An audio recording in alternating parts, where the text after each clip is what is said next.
Hello అండి, welcome back to my channel. ఈరోజు simple వేలో మటన్ కర్రీ టేస్టీగా ఎలా చేసుకోవాలో చూపిస్తాను. ఈ మటన్ కర్రీ అన్నం, చపాతీ, అలాగే బగారా రైస్, జీరా రైస్లోకైనా చాలా అంటే చాలా బాగుంటుంది. ఎవరైనా ఈజీగా చేసుకోవచ్చు.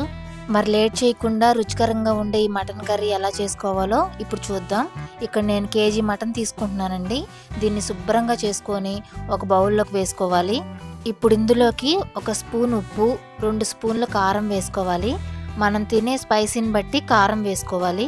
మటన్ కర్రీ కొంచెం స్పైసీగా ఉంటేనే బాగుంటుంది.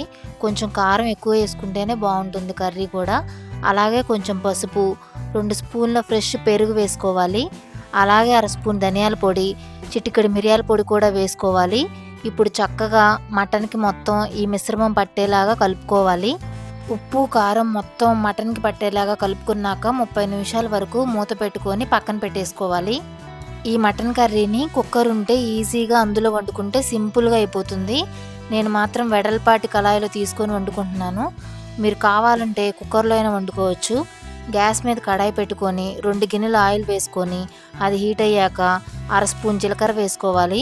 జీలకర్ర ఫ్రై అయ్యాక 4 పెద్ద ఉల్లిపాయలు బారుగా కట్ చేసుకొని వేసుకోవాలి.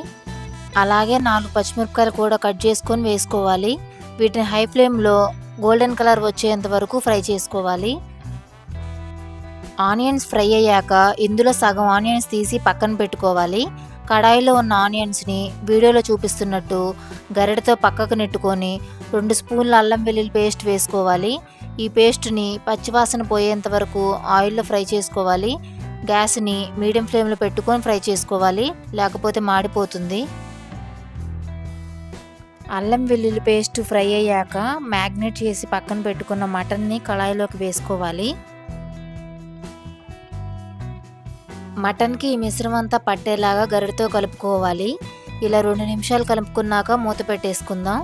ఈలోపు మిక్సీ జార్ ఒకటి తీసుకొని ఫ్రై చేసుకున్న ఆనియన్స్ని అందులో వేసుకోవాలి.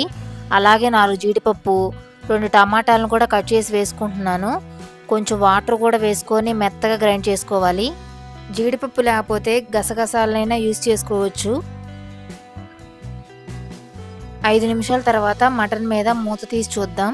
మటన్ నుంచి వాటర్ కూడా రిలీజ్ అవుతుంది. ఇప్పుడు ఇందులోకి మనం గ్రైండ్ చేసుకున్న ఉల్లిపాయ, టమాటా పేస్ట్ని వేసుకొని మిక్స్ చేసుకుందాం.